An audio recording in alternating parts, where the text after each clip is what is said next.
Добрый вечер, шановные телеглядачи. Мы рады зноў сустрэцца з вами ў тэлекавярні «Вячэрні Віцебск». Всім добрый вечар, Сяржук, як заўсёды прыемна цябе бачыць. Як заўжды, то ўзаемна. Чалавека адукаванага, умнага, з вышэйшай адукацыяй. З вышэйшай адукацыяй. Вось ты ведаеш, што адукацыя добрага чалавека робіць лепш, а дрэннага горш. Вось ты добры чалавек. Это я не могу так судзіць. Ну, я могу. Ты можешь. Я ведаю. Ну, сёння мы будзем працягваць Сёння чацвер у нас, так. Па гісторыі Віцебска, і размаўляць мы будзем пра адукацыю, пра тое, як пра вышэйшую. А пра вышэйшую непасрэдна пра адну навучальную установу, пра наш Віцебскі дзяржаўны універсітэт імя Петра Мироновича Машэрава, які як вышэйшая навучальная установа святкуе стагоддзе. Зноў юбілей. Ну, вось наших сённяшніх экспертаў нават ужо ўсе ведаюць, там знаёміцца не трэба. А ўжо проста на вуліцы аўтографы паўсюль, натоўпы ходзяць за імі. Вы з гэтага і пачнем. Не, пачнем мы з афішы, а потым ужо будзем размаўляць пра універсітэт.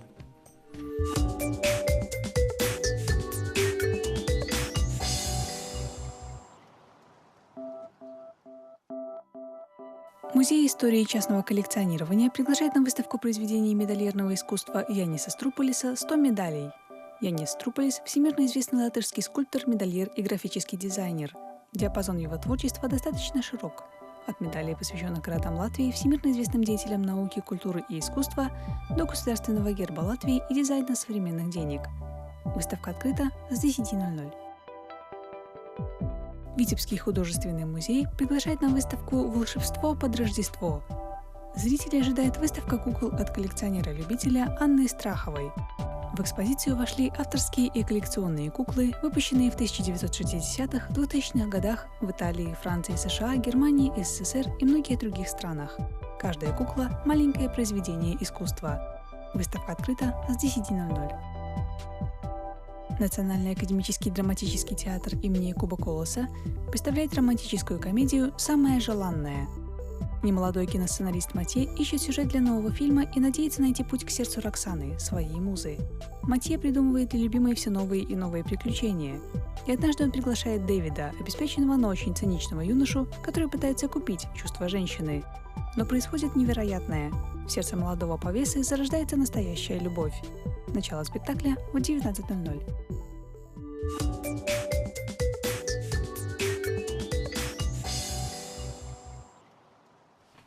Яшчэ раз добрый вечар, шановныя тэлегледачы. І у нас у студыі людзі, якія, ну раптам хто не ведае, пазнаёмім. Это Дзяніс Юрчак, кандыдат гістарычных навук, дацэнт, і Анатоль Дулаў, таксама кандыдат гістарычных навук, дацэнт, загадчык кафедры гісторыі Беларусі, ужо згаданага намі Віцебскага дзяржаўнага універсітэта. Добрый вечар.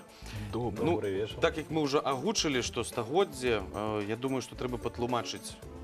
Хтосьці можа зараз падумаць, чаму стагоддзе, таму што стагоддзе, здаецца, ўжо святкавалі. Ну, патлумачым, але... Пазней. Ну, і зараз патлумачым, але адразу потым пярэйдзем крыху да невялічкай такой гістарычнай даведкі. Хвілін на 40.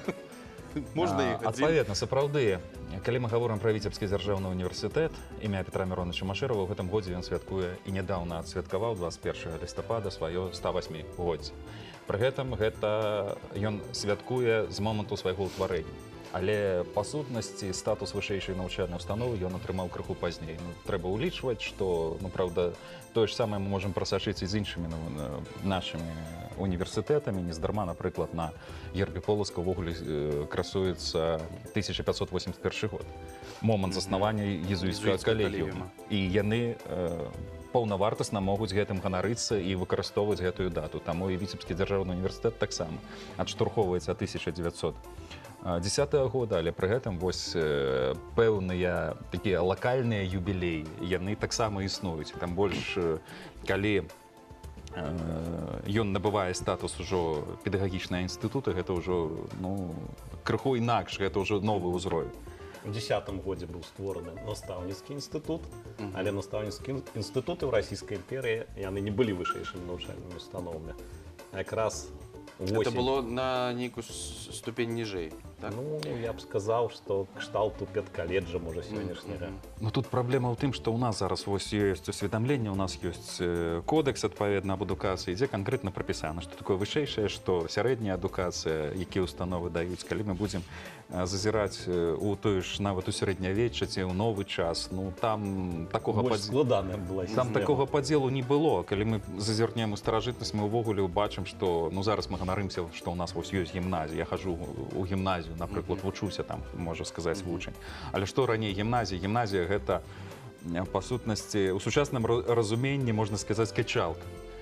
Тое, дзе выконвае спортзал, там, дзе выконвалі гімнастычнае гімнастыкай займаліся і адпаведна яшчэ вабілі час, маглі пагутарыць з філосафамі. Вось філосафы любілі там тусавацца, як кажуць зараз, і адпаведна вось гэтыя установы паступова становяцца яшчэ не проста цэнтрамі фізічнай культуры ў сучасным разуменні, але адначасова вучэбнымі цэнтрамі. Так і фарміравалася гэта ўсё, таму што Ну, а старажытныя грэкі ж яны лічылі, што чалавек мысліць усім целам.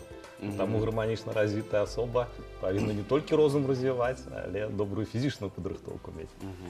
ну, хаця у іх увогуле своеасаблівыя. Калі проста прыгадалі Грэцыю, вось фарміруюцца тыя ж першыя школы, звычайна яны фарміраваліся пры пэўных філасофскіх плынях ці ўвогуле пры пэўных філосафах, якія былі вядомыя на ўсю Грэцыю. І што мы бачым? Мы бачым, напрыклад, школу піфагарэйцаў, дзе вучні слухалі настаўніка, і прычым некалькі гадоў яны нават не маглі бачыць яго, ён выступаў за шырму.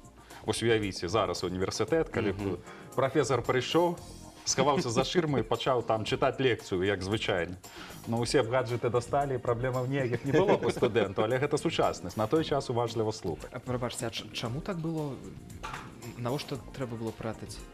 Ну, Хавацца навошта гэта яму ўжо было да за самих шырму? піфагарэйцаў, па сутнасці, гэта была нават не столькі, калі сачыць уважліва за тым, што там адбывалася, можна сказаць, што гэта своеасаблівая секта была, якая увесь свет спрабавала на лічбы закруціць, і вось усё гэтымі лічбамі тлумачыць. Таму ну, там зусім іншы свет, зусім іншая ментальнасць, зусім іншая, скажем так, ідэалагічная падаплёка пад усім гэтым. А калі казаць пра універсітэты, ўсё ж такі, напэўна, трэба бліжэй падходзіць да Віцебска і да Віцебскага дзяржаўнага універсітэта, але ўсё роўна завязнем у сярэдніх вяках. Чаму? Таму што пытанне ўвогуле ўзнікае, калі фарміруюцца універсітэты у сучасным разуменні. Ну, звычайна, калі гавораць універсітэты, прыгадваюць першыя навучальныя ўстановы такога кшталту, гэта ўсё ж такі Балонскі універсітэт, 1088 год. Хаця смела можна сказаць, што штосьці падобнае сфарміравалася яшчэ, напрыклад, у Візантыі быў аўдыторыум, гэта афіцыйная дзяржаўная вышэйшая школа, дзе, праўда, спецыфіка ў тым, што гэта не была у сучасным разуменні, універсітэт, ён не поўнасцю падпарадковваецца дзяржаве. Гэта своеасаблівая такая дзяржава ў дзяржаве, якая валодае шырокімі унутранымі магчымасцямі паўнамоцтва. Аўдыторыум ад аўдзірэ слухаць, адпаведна, гэта была ўсё ж такі дзяржаўная школа у сучасным разуменні на кшталт акадэміі пра кіраванне. Вось яна выконвала вузкія функцыі. Тое ж самае можна сказаць пра арабскі свет. У Фэсе, напрыклад, фарміруецца універсітэт значна раней, чым у Балоні. Але наконт Балонскага універсітэта, ўсё ж такі гэта першы універсітэт у Еўропе. Вось гэтая дата, 1088 год, гэта аснова для ўсёй, у чымсьці, вышэйшай адукацыі Еўропы зараз. Другім такім універсітэтам, на які варта звярнуць увагу, з'яўляецца Парыжскі універсітэт. Напраўда, там, калі пра Балонскі мы можам казаць, называючы дакладную дату, з Парыжскім там праблематычней, таму што выдавалася розныя нарматыўна-правыя акты, у тым ліку ад папы рымскага, ад караля, які дараваў правы студэнтам Парыжскага універсітэту, і там часцей за ўсё называюць, напрыклад, 1200 год ці 1216. Вось ад чаго адштурхоўвацца, хаця можна і раней. Усё роўна пэўны час ёсць Пэўны паміж час Балонскім і ёсць, Парыжскім. ну, пытанне толькі вось ад чаго адштурхоўвацца, скажам так, таму што па сутнасці адштурхоўваюцца ад таго, што студэнтам далі правы. Яны былі бяспраўнымі. Вельмі часта ўзнікалі канфлікты з мясцовымі жыхарамі, таму што студэнты, яны і ў Еўропе сярэднявечны студэнт. Нездарма слова вагант, гэта шкаляры, які падарожнічае з універсітэта ў універсітэта, вось, дарэчы, тое... Тады нарадзілася акадэмічная мабільнасць. Ну, правда, акадэмічная мабільнасць тлумачылася вельмі проста. І яна і зараз можа быць настолькі мабільнай, пытанне толькі ў адным умоўным пытанні. Калі вы валодаеце той мовай, на якой выкладаюць у асноўных універсітэтах, вы можаце і зараз, карыстаючыся шматлікімі праграмамі, Які дзейнічаюць тым ліку ў Віцебскім дзяржаўным універсітэце на Петра Мироновича Машэрова. Нейкія сумесныя праграмы, так? Гэта Ёсць та ж самая Erasmus Mundus праграма, якая прадугледжвае абмен студэнтамі з еўрапейскімі ВНУ. Гістарычны факультэт раней працаваў у праграме Tempus. Таксама нашы студэнты, выкладчыкі, Гэта з они якімі стажыраваліся ў Германіі, ў Чэхіі. Гэта значная частка краін Еўропы сучаснай. Тыя, хто, ў прынцыпе, многія, хто ў балонскім працэсе, мы можам развіваць зараз гэтыя кантакты. Таму праблемы няма. Галоўная праблема ў тым, каб нашыя студэнты ведалі тую ж замежную мову. Зараз гэта ў першую чаргу англійская мова на адпаведным узроўні. На той момант галоўнай мовай выкладання з'яўлялася латынь. Нездарма нашы продкі нават казалі, хто не знае латыні, мусіць пасвіць свінняў. Вось таму характар універсальнай адукацыі за кошт таго, што валодаеш лацінскай мовай, можаш пераходзіць з універсітэта ва ўніверсітэт, таму што вучыліся не дзеля вось гэтай картонкі, як кажуць, не дзеля дыплома, а дзеля ведаў. Нездарма былі прыклады, калі сыходзілі выкладчыкі вядомыя з аднаго універсітэта, іх проста праганялі па якім-небудзь прычынам, і за імі ўслед зрываліся летнія ўсе студэнты. Ну і, дарэчы, наконт значэння універсітэта ў гэты час, проста яскравы прыклад, тая ж Балонья, калі ўзнік канфлікт з мясцовымі жыхарамі, яны проста з-за канфлікта студэнты і выкладчыкі вымушаны былі пакінуць горад. Праз пэўны час жыхары горада прыйшлі прасіць назад вярнуцца. Таму што, ну, па-першае, гэта эканамічнае развіццё. Гэта тыя ж студэнты, якія б яны не былі бедныя, а ім усё роўна трэба есці, як і тым жа выкладчыкам, якія знаходзяцца. А гэта дастатковы... І паесці, і павесяліцца. І гэта імпульс эканамічны. І як вынік, многія гарады за кошт гэтага і развіваліся. Ну і, дарэчы, наконт латыні, калі прыгадалі, проста яшчэ такі прыклад шырока вядомы. У тым жа Парыжы многія ведаюць лацінскі квартал. Вось гэта той квартал, якраз, дзе знаходзіўся Парыжскі універсітэт, у далейшым Сарбонны. Адсюль, у залежнасці ад таго, на якой мове там размаўлялі, ад асноўнай мовы там была Там не латынь. лацінасы Там не лацінасы, там а размаўлялі па-лацінску. Ну і, дарэчы, калі ўсё ж такі мы закранулі гэтую тэму, калі параўноўваць, ну і увогуле слова універсітэт ад слова універсум, гэта еднасць, гэта своеасаблівая сярэднявечная карпорацыя. Карпорацыя, якая валодае шырокімі правамі.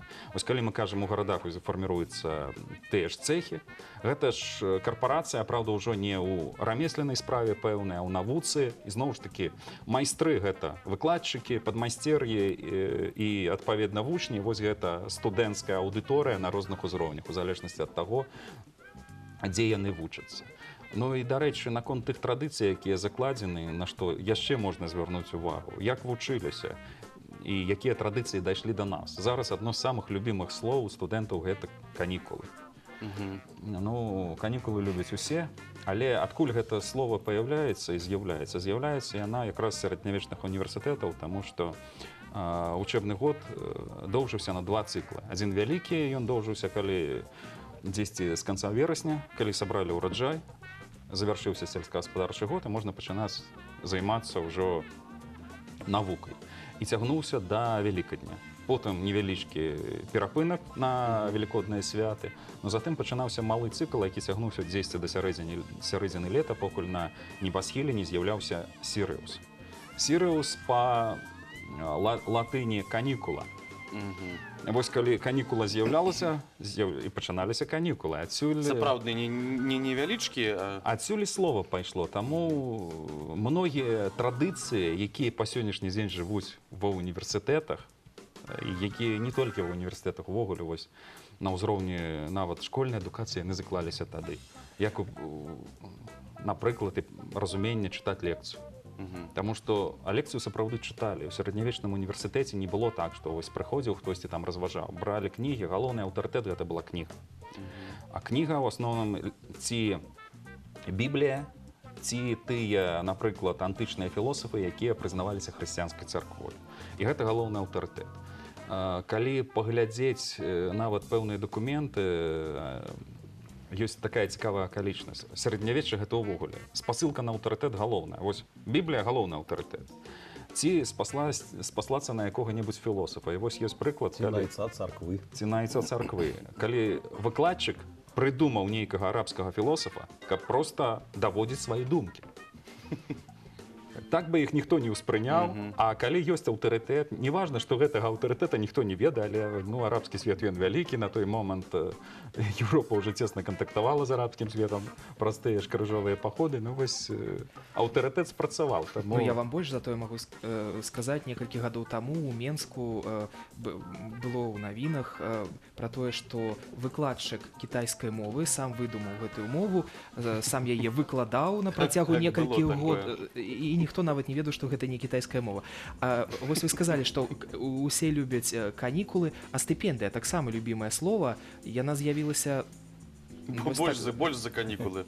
Ну, стыпендыя больш, канешне, любімая, чым канікулы, але калі яна з'явілася, сказаць цяжка, тым больш, што ў сярэднявеччы ўсё ж такі пытання... Зразумела, што выплат не было студэнтам. Навучанне было платным. Наадварот, навучанне платнае. Навучанне было платным, і там шматлікія абмежаванні былі ў дачыненнях да студэнтаў. Таму, ну, дарэчы, не толькі да студэнтаў, вось на што яшчэ б хацелася звярнуць увагу. В прынцыпе, было дзве сістэмы. Паўднёва-еўрапейская, якая завязана на балонскія універсітэты, тыя, якія былі вакол, і парыжская сістэма. Ну, плюс яшчэ Великабрытанія, яна асобна. Гэта геаграфічнае становішча, яна абумовіла развіццё таго ж Оксфорда і Кембриджа.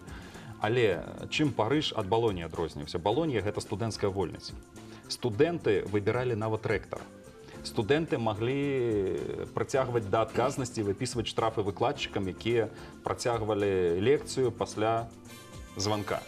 Звон адбыўся, ўсё павінна скончыцца. Ну, зараз, канешне, многія студэнты падумалі, што дрэнна, што гэтыя парадкі не захаваліся ў нас. У Парыжы было крыху інакш, там, наадварот, асноўнае кіраванне вось гэтай карпорацыі універсітэтам, яно было перададзена верхам, выкладчыкам і магістрам, тым, хто ўжо дасягнуў пэўнага ўзроўню. Таму на той момант фарміравалася якраз універсітэцкая сістэма, яна паступова развівалася, універсітэты імкліва пачалі развівацца ў 18 стагоддзі, калі ўсё карэнным чынам змяняецца, калі, напрыклад, адукацыя паступова пераводзіцца з латыні на нацыянальныя мовы, улічваючы, што гэта быў зусім іншы свет. Хаця многія абмежаванні ў тым жа Парыжы, дарэчы, дзейнічалі да сярэдзіны 19 стагоддзя. Там адно дзіўнае абмежаванне, я не ведаю, як яго растлумачыць, але выкладчыкам было забаронена мець вусы і бараду. Наколькі там вось нельга было б выкладаць, напэўна, веды яны дзесьці затрымліваюцца, калі ідуць да аўдыторыі. Но наконт стыпендыі рэмарачку. Для нашых земляў яна магла з'явіцца стагоддзі ў 15-16. У тым сэнсе, што калі магнаты накіроўвалі сваіх дзяцей вучыцца, сынавей, яны маглі накіраваць таксама некалькіх шляхцічаў і за іх вучобу, за іх жыццё заплаціць таксама. Каб яны склалі вось кампанію гэтаму самому сыну магната. Своеасаблівыя гранты. Да. Тыя пары. Каб не сумна яму там было аднаму, так? Так. Цікава. Таму, ў прынцыпе, пра універсітэцкую адукацыю можна казаць шмат, нездарма ёсць. Ну, каму цікава, можна знайсці ў інтэрнэце падручнік па універсітэтазнаўству Беларускага дзяржаўнага універсітэта. Там шмат яскравых фактаў, прычым самых розных часоў. Ну, варта адзначыць, што курс такі упершыню ў Беларусі пачаў выкладацца ў БДУ. Ну, а праз пэўны час і ў Віцебскім дзяржаўным універсітэце ён з'явіўся. Не буду сцвярджаць, што мы другі пасля БДУ, але наколькі мне вядома, ну, амаль што нідзе, прынамсі, няма. Што? Трэба, напэўна, да Віцебска. Я думаю, да Віцебска. Да Віцебскай вобласці. У Парыжы мы ўжо добра пабывалі, так. Зараз, я думаю, што... У Парыжы добра, але трэба вяртацца дадому. Да малой радзімы. Адпаведна, калі казаць пра Віцебскую вобласць, калі мы можам тут адштурхоўвацца? Ну, мы прыгадалі дату 1581 год.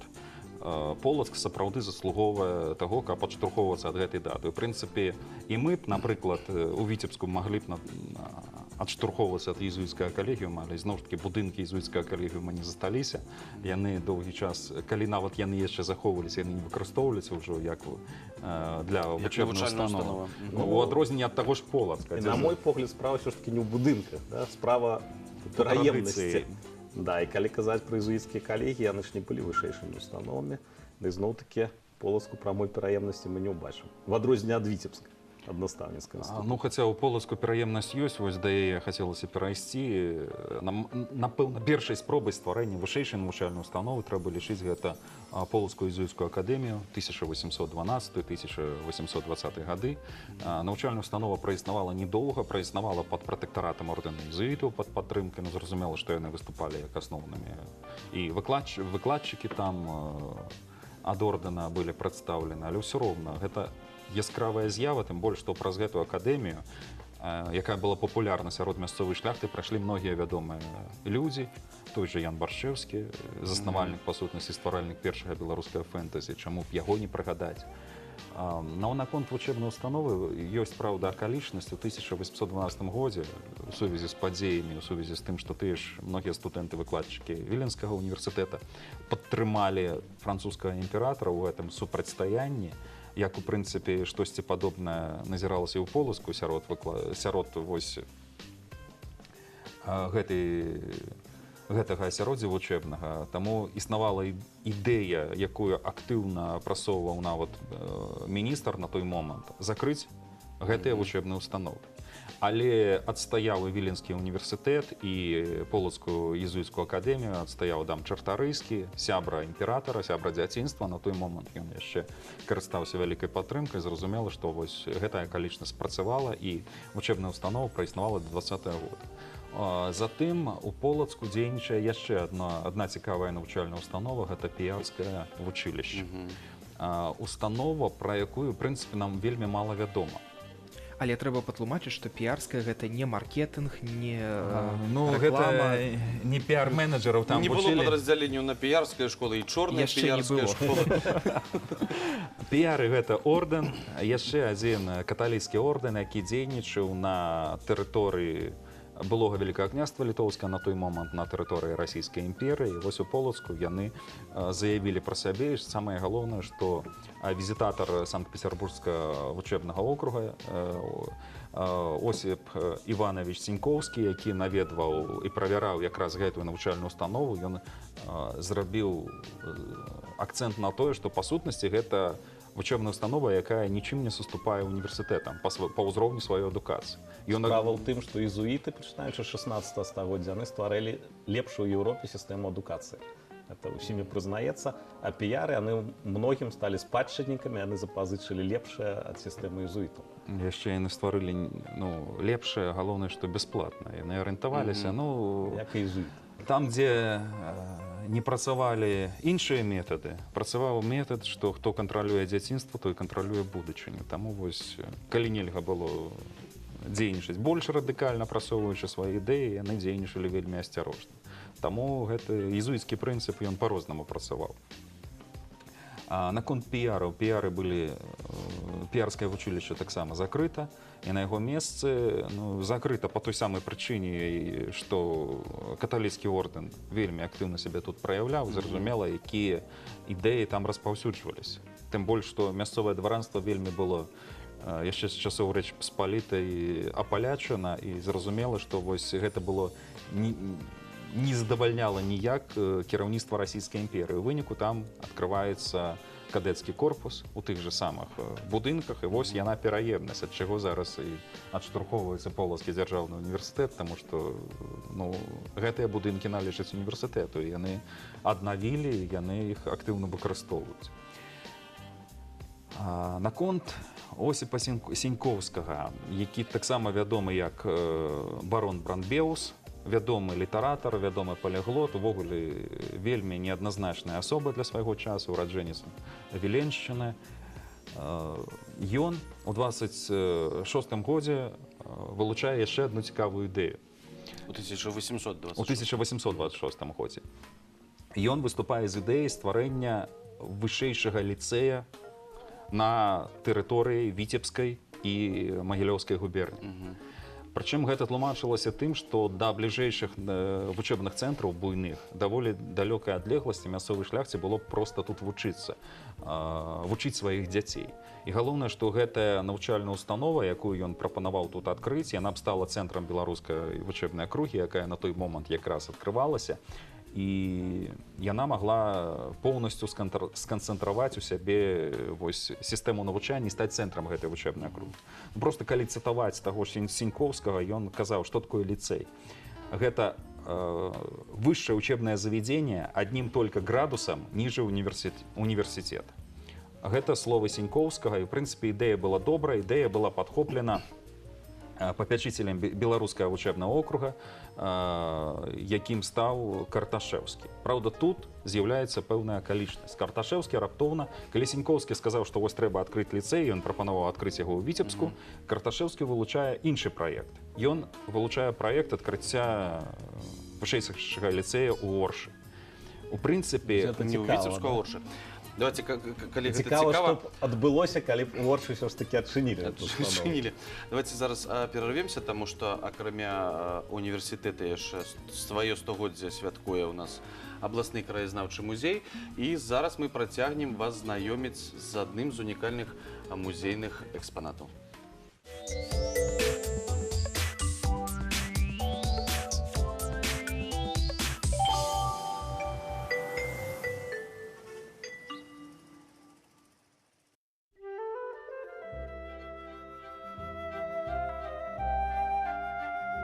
История и культура родного края. От каменного и до 21 века. В проекте к столетию областного краеведческого музея «100 сокровищ Витебска».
История и культура родного края.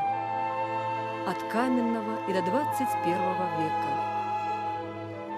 В проекте к столетию областного краеведческого музея «100 сокровищ Витебска».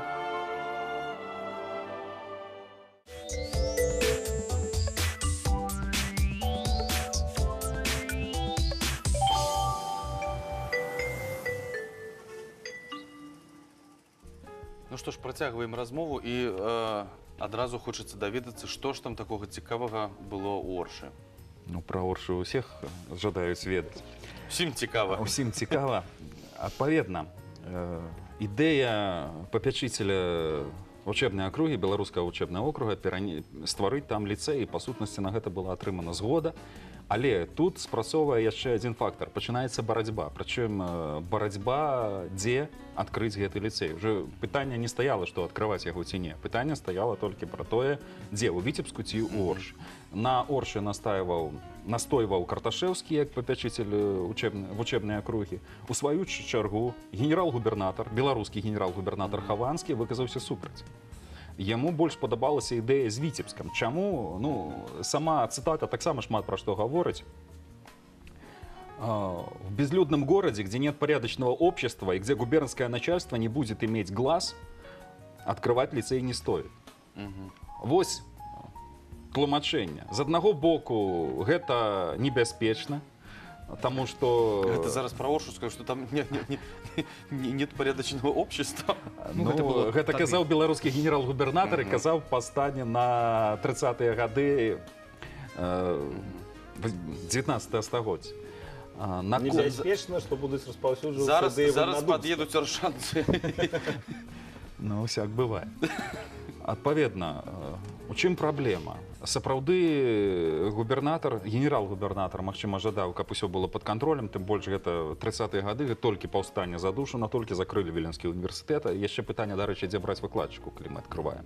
Адна справа прыцягнуць іх у губернскі, Віцебск, у цэнтр, прычым цэнтр нават генерал-губернатарства, другая справа весці ў Оршу. Адкуль весці? Віленскі універсітэт, тыя ж выкладчыкі, які быў закрыты, ну, зразумела, што у працягненні гэтых выкладчыкаў ніхто не быў зацікаўлены. Таму трэба было шукаць дзесьці інакш, у тых рэгіёнах Расіі, але ізноў ж такі, куды весці? Таму у губернатара былі свае заўвагі, але дайшло да таго, што пытанне ліцэя ў Оршы дайшло ў чарговы раз да імператара.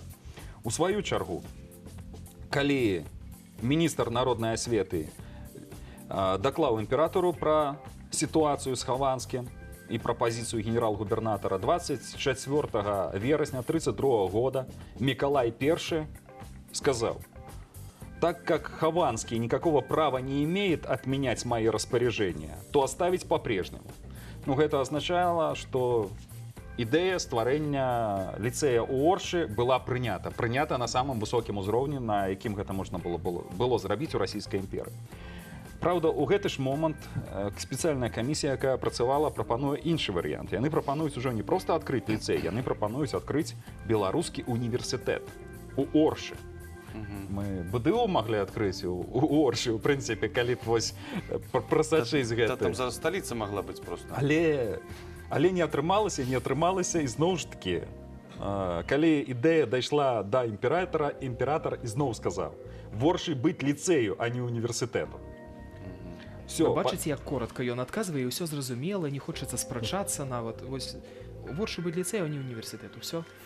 Но самае цікавае, што ні ліцэю, ні універсітэту ў Оршы не стала. Не стала па той простай прычыне, што супраць ідэі адкрыцця ліцэю пачаў выступаць міністр, на той момант ужо міністр народнай асветы Увараў. Ён здолеў запэўніць кіраўніцтва, што ў прынцыпе фінансавання не хапае. Больш таго, ён быў зацікаўлены ў лабіраванні інтарэсаў другога універсітэта. Універсітэта, у якім ён быў зацікаўлены асабіста, гэта універсітэт святого Владзіміра ў Кіеве. Таму, ствараючы гэты універсітэт, фінансаванне, якое магло пайсці ў Оршу, было кінута туды.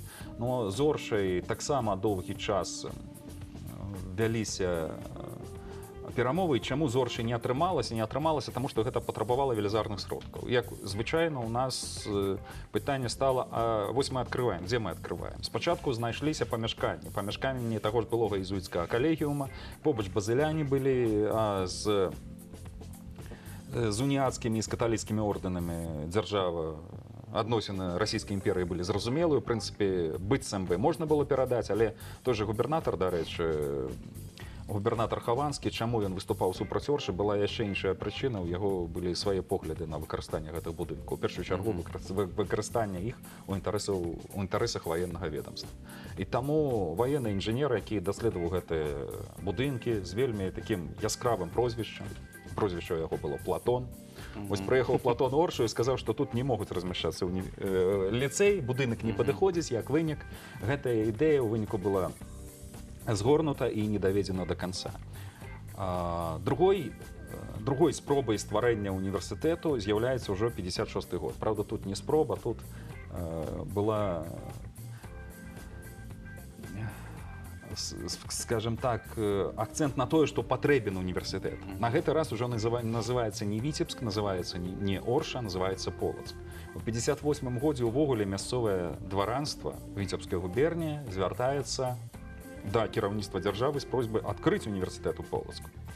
Прычым, як яны гэта тлумачаць тым, што мясцоваму дваранству неабходна стварыць сваю сістэму адукацыі, сваю вучэбную установу, дзе б выкладалася б на польскай мове. Ну, пазіцыя расійскай імперыі кіраўніцтва была зразумелая. Гэта проста чысцейшая правакацыя, ну, па меншай меры, можа, не з пазіцыі дваран, яны так думалі, яны так бачылі ўсё гэта, але ну, зразумела, што расійская імперыя пайсці на такое банальна не магла. Не змагла, У выніку было адмоўлена, прычым адмоўлена вельмі прыгожа. Было сказана, што побач ёсць добрыя універсітэты, Санкт-Петербург, Москва, Кіев. Вось, калі ласка, прыязджайце, вучыцеся, ніхто вам не перашкаджае.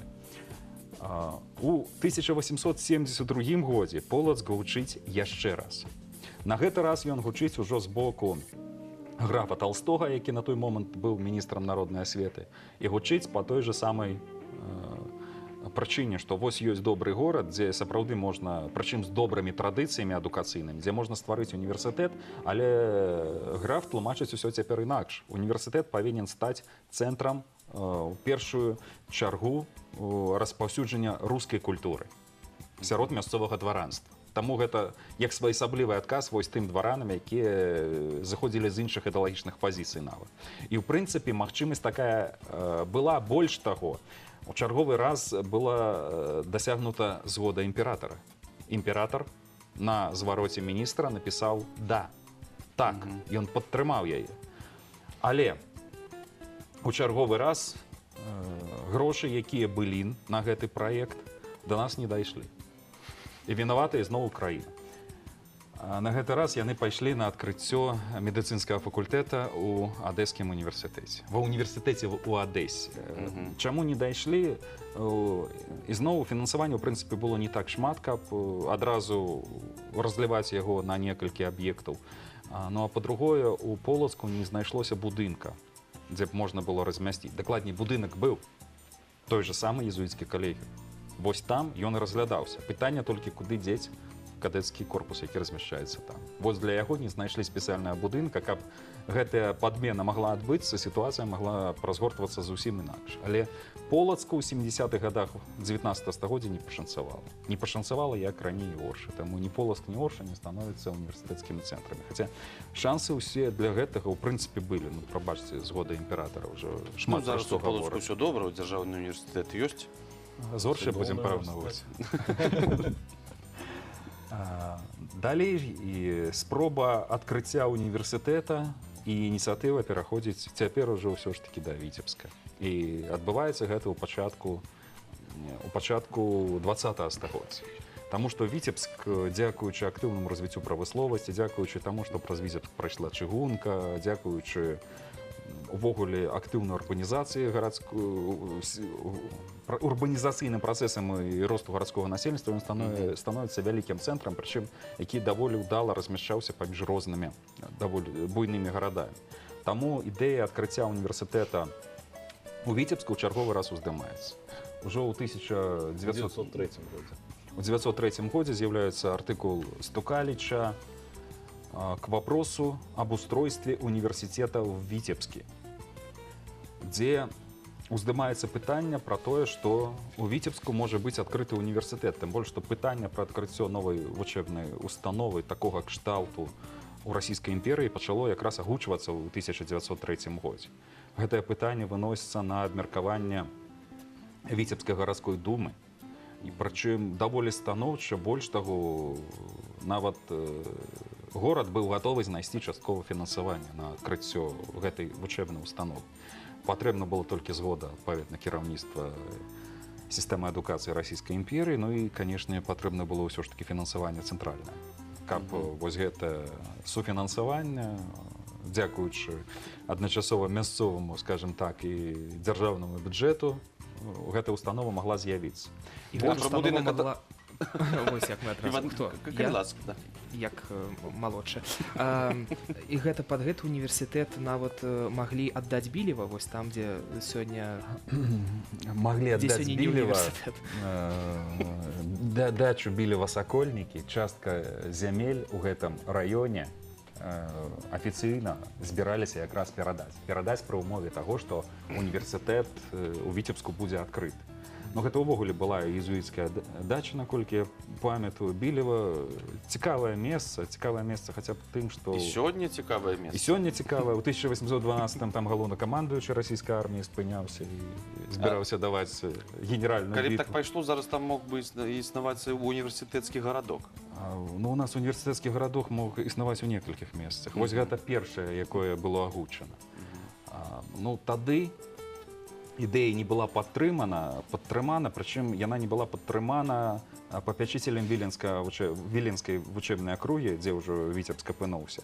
Пры гэтым ён пісаў: «В настоящее время я не нахожу возможным дать движение вопросу об учреждении в городе Витебске высшего учебного заведения». Пры гэтым ён падкрэсліў, што калі б пытанне стаяла пра адкрыццё універсітэта на тэрыторыі Беларусі, то наилучшим местом для нового учебного заведения на западе России был бы Витебск. Вось яно тлумачэнне. З аднаго боку, зараз не трэба, але гэтае месца найбольш падыходзіць. Тым больш, што вось ёсць такая пазіцыя гарадскога кіраўніцтва. Наступны этап 1905 год. У 1905 годзе першая руская рэвалюцыя, хваляванні ахопліваюць усю дзяржаву, ахопліваюць у тым ліку тэрыторыю сучаснай Польшы. Варшаўскі універсітэт закрыты, стаіць пытанне пра магчымы перанос Варшаўскага універсітэта. Прычым спецыяльная камісія актыўна вывучае магчымасці, куды ўвогуле можна перанесці універсітэт. Мясцовыя жыхары і тая ж гарадская дума ў чарговы раз уздымае пытанне: давайце ў Віцебск. Прычым яны лічылі, што гэты універсітэт будзе перанесены сюды назаўсёды. І, дарэчы, пазіцыя Віцебска, напэўна, была адна з найбольш моцных і падтрыманых, таму што калі сюды прыехаў прадстаўнік камісіі, ён актыўна вывучаў усё, што яму прадстаўлялі, у тым ліку магчымае суфінансаванне з прыцягненнем мясцовых сродкаў. Тое, што яму прапанавалі, яго зацікавіла. Праўда, на гэты раз называлася новае месца размяшчэння універсітэта. Гэта ўжо была тэрыторыя Юр'евай горкі. Ну, зразумела, што не на самой горцы у нас універсітэт збіраліся пабудаваць, але дзесьці ў тым раёне. Канкрэтная тэрыторыя не вызначалася. Прычым... Але ўсё роўна гэта недзе, скажем так, як ёсць, па-за межамі горада, не ў цэнтры. Ну, не ў цэнтры. На той момант, сапраўды, гэта ваколіца акраіна. Але тут таксама не атрымалася, хаця проста паказальна, што менавіта прадстаўнікі Віцебска і Варонежа, толькі Віцебска і Варонежа, з усіх гарадоў, якія прэтэндавалі на гэтае права, яны прыехалі нават у сталіцу, адстойвалі свае ідэі, свой погляд на гэта. Правда, ні ў Віцебску, ні ў Варонежы універсітэт не з'явіўся. Гэта ўжо... Каторы раз ужо. У каторы раз, ну, дарэчы, віцебскае купецтва пайшло далей. Яно нават гатова было самаабкласці сябе падаткамі. І толькі б гэта прынесла 10 000 рублёў для фінансавання універсітэта. Ну, ведаеце, рэдкі прыклад, калі вось так прадпрымальніцкае асяроддзе. Мы бачым вось гэтай барацьбе на пачатку 20-го стагоддзя, і дваранства гатова падтрымаць. Значыць, кіраўніцтва того ж самого Міністэрства народнай асветы, оно бачыла гэтыя памкненні, і таму Віцебск заўсёды фігуруваў сярод месцаў, дзе магчыма адчыніць універсітэт. Але ў дадзеным выпадку выбар быў зроблены на карысць Саратава.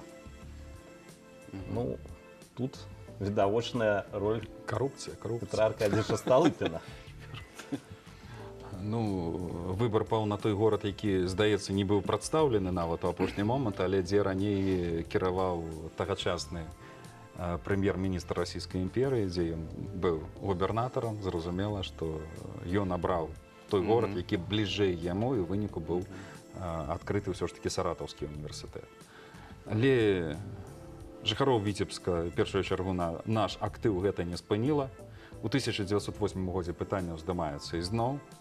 Ізноў ідзе зварот на самы высокі ўзровень. Ну, праўда, з універсітэтам не атрымалася. Але атрымалася з іншым. Хаця пра універсітэт і ў далейшым некалькі разоў прыгадваю. Да, пытанне універсітэта яны не знялі з павесткі дня. Яшчэ ў 1913 годзе пытанне актуалізавалася, потым ў 16-17 годах, і там ужо ледзьве не стварылі універсітэт, да, адбылася рэвалюцыя. Але сапраўды вось гэтае імкненне стварыць Віцебскі універсітэт мела вынікам адкрыццё настаўніцкага інстытута. Калі Гэта, як мы ўжо казалі, 1910 1910 год. 10-й год. Напрыканцы першае дзесяцігоддзя 20-го стагоддзя стала зразумела, што з універсітэтам пакуль не атрымліваецца, тады відавочна з'явілася вось гэта ідэя, праграма мінімум. Спачатку стварыць хаця б настаўніцкі інстытут, ну а далей паглядзім. І далей, як мы бачым, зноў хацелі. А інстытут гэта рангам прасцей, так? Гэта не універсітэт? Гэта далёка не Гэта далёка універсітэт. не універсітэт. Ну, дзесьці пасярэдзіне. Але ўсё ж такі Паміж сярэдняй, сярэдняй, паміж вышэйшай. Ёсць ліцэй, ёсць інстытут, ёсць універсітэт. Сістэма была значна больш складаная, чым зараз. Таму, калі зараз мы можам упісаць у канкрэтнай вось, як у кодексе прапісана, там усё зразумела. Тады у мяне асацыяцыя больш менавіта з складаная педагагічным сітуацыя. каледжам. Калі паглядзець на тую сістэму падрыхтоўкі настаўнікаў, якая існавала, практыка арыентаваная, і гатовілі настаўнікаў для вышэйшых пачатковых вучыліш гарадскіх. Ну, атрымліваецца нейкі аналаг, але, канешне, тут знак роўнасці нельга ставіць сучаснымі Ну, дарэчы, педагагічнымі каледжамі. чаму ўзнікае пытанне ўвогуле, таму што кадраў рэальна не хапала. На ўсю Віленскую вучэбную акругу быў усяго толькі адзін адпаведны настаўніцкі інстытут, які рыхтаваў кадры, які рыхтаваў прыкладна 30 чалавек у год. Улічваючы тое, што насельніцтва імкліва расце, колькасць навучальных устаноў таксама павялічваецца, а кадраў катастрафічна не хапае, прычым вось якія мелі пэўныя рэгіянальныя асаблівасці гэтых кадраў. Таму ўзнікае пытанне пра неабходнасць адкрыцця установы, пытанне толькі, дзе мы яе будзем адкрываць. І вось У тут Полацку ўжо дзейнічае настаўніцкая семінарыя, таксама блізкі тып да Да інстытута. настаўніцкага інстытута. Узначальвае гэтую семінарыю Клаўдзій Іванович Ціхаміраў. І вось менавіта Клаўдзій Іванович. Это мы можем показать нават Да, так. фотаздымак варта Сторонка паказаць. 19. Да, Денис Валерьевич ведае. Менавіта Клаўдзій Іванович выканаў падрыхтоўчую на працу 19-й вось. па адкрыцці настаўніцкага інстытута ў Віцебску. І ён жа стаў яго першым, у прынцыпе, ввогуле, дырэктар. Мгм. Вось гэты чалавек. З вялікай барадою. Мгм. Ужо Уже можна можно было, было. так? Уже можно было з багадой выкладаць. Ну, гэта ж не Францыя пачатку 19 стагоддзя. Таму у 1910 годзе вось у супрацьстаянні зноў некалькіх гарадоў, той жа Мінск і Магілёў прэтэндавалі на гэта, але Віцебск усё роўна выйграў гэтую гонку і стаў Апярэдзіў. апярэдзіў. апярэдзіў. Ну, калі раней аргументы былі такія істотныя, такія сур'ёзныя, зразумела, што тут ужо не з Саратовым і з Варонежам прыйшлося, тут прыйшлося з бліжэйшымі суседзямі, якія больш зразумелыя ў гэтым супрацьстаянні. Ну, я так разумею, пакуль мы блукалі вулачкамі, сцежкамі парыжскімі, балонскімі, і полацкімі, не паспелі мы дабрацца так, да ўжо лагічнага фіналу, таму адразу кажам, што будзе працяг, так, тэмы пра наш Віцебскі дзяржаўны універсітэт. Вось, на сёння гэта ўсё. Дзякуй, што прыйшлі. Шмат цікавага даведаліся мы і пра канікулы, і пра лацінскія кварталы, і шмат чаго яшчэ. Вось, але зараз прашу вас застацца з намі паглядзець, куды там трапіў Карэнман і хто да яго трапіў у тэлек. А потым ужо будзем развітацца з гледачамі.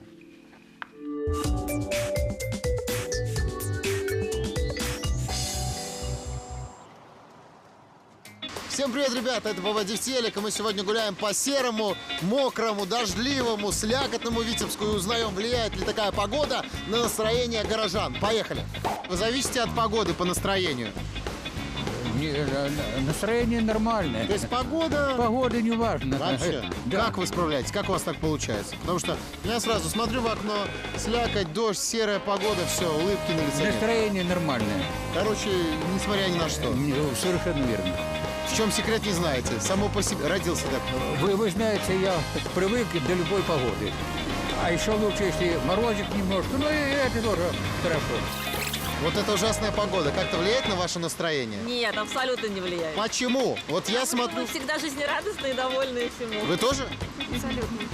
Я так не считаю. Вот я смотрю в окно, и все, настроения никакого. Реально. Вот Пройдет, выпадет снег, будет новая зима. Вы думаете просто про Новый год, про то, что... Но секрет, может быть, есть как-то. Может быть, вы употребляете зеленый лук, например, он полезный там. Витаминчики. Просто надо влюбиться, тогда будет супер. Вы влюблены? Конечно. Кого? Есть молодой человек. Давайте ему привет передадим. Привет. Зависит ли ваше настроение, вообще ваше самочувствие от погоды? Мое лично не зависит. То есть вы не как говорят, метеозависим, вот, По давление. настроению точно. По здоровью еще может быть, а по настроению. То есть, что это уже погода, когда такое здоровье, уже погода. Как Всякая вообще со здоровьем дела? Всякая погода благодать. Давайте споем песню вдвоем. У природы нет плохой погоды. Скажите, пожалуйста, может, у вас есть какой-то секрет такого позитива? Так вот, есть у вас. Видно, что вы человек с хорошим чувством юмора. Меня подкололи. Нет, вы хорошо поете, действительно. Я по образованию просто музработник. Вы Слышу, что у вас голос есть. Да. вот эта вот серость, которая нас окружает, погодная, она на тебя как-то влияет, что-то меняет в твоем настроении или в состоянии здоровья? Ну, само собой. Ну, в худшую или в лучшую сторону? Понятно, что в худшую. Что конкретно? Нет настроя, да? Хочется закрыться, включить. Что играло в наушниках? Ну, неважно. Аудиокнига. Как не расстраиваться в плохую погоду? Хочется солнышко, мне хочется хотя бы снег, чтобы лежал, или морозик хорошенький был, а так... Давайте закажем снег. У нас просто... Да, заказываем снег. В природе нет плохой погоды. То есть вы руководствуетесь песней. Ну, не только, надо по погоде одеваться, и все будет комфортно и приятно.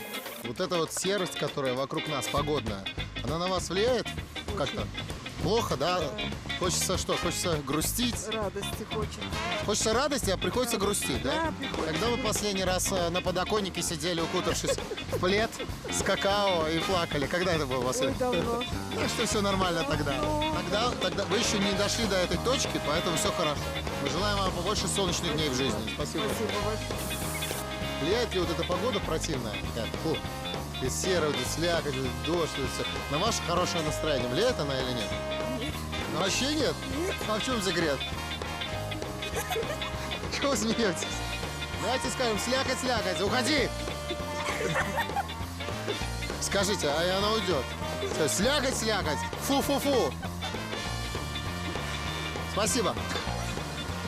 Если погода на улице плохо влияет на ваше настроение, не забывайте, что на улице можно встретить меня. И настроение ваше сразу станет еще хуже.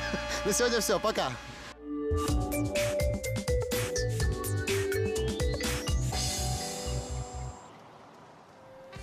Ну вось столькі ўсяго псуе надвор'е. Вось, напрыклад, улетку ты ж памятаеш, што можна было прыйсці да ратушы, паслухаць музыку. Это кожную суботу можна было паслухаць. Так. А зараз што? А зараз гэта можна зрабіць у нашай студыі, таму што да нас завітала з музычным нумарам, з тым самым, які вы маглі пачуць улетку ратушы кожную суботу. Это Наталья Кручковская, студэнтка педагагічнага факультэта ВДУ імя Машэрава. Не сумнага вечара, і нашы курсы будуць працягвацца, сачыце за анонсамі пакуль. Всего доброго.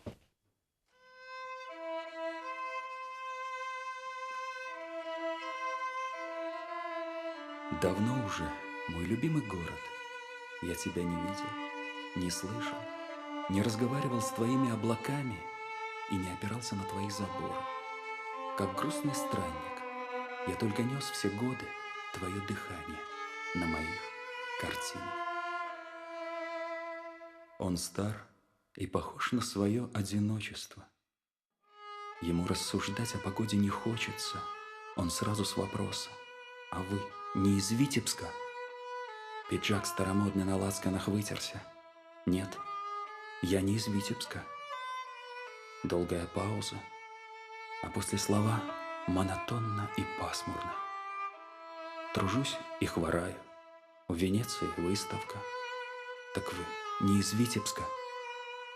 Нет, не из Витебска. Он в сторону смотрит, не слышит. Не слышит, какой-то нездешней далекостью дышит, пытаясь до детства дотронуться бережно. И нету ни Кан, ни лазурного берега, ни нынешней славы. Светло и растерянно он тянется к Витебску, словно растение. Тот Витебск его, пропыленный и жаркий, приколот к земле каланчою пожарной. Там свадьбы и смерти, моленья и ярмарки. Там зреют особенно крупные яблоки, и сонный извозчик по площади катит. А вы не из Витебска? Он замолкает и вдруг произносит, как самое-самое. Название улиц — Смоленская, Замковая. Как Волгою хвастает Витьбой рекою и машет по-детски прозрачной рукою. Так вы не из Витебска. Надо прощаться, прощаться, скорее домой возвращаться. Деревья стоят вдоль дороги навытяжку. Темнеет. И жалко, что я не из Витебска.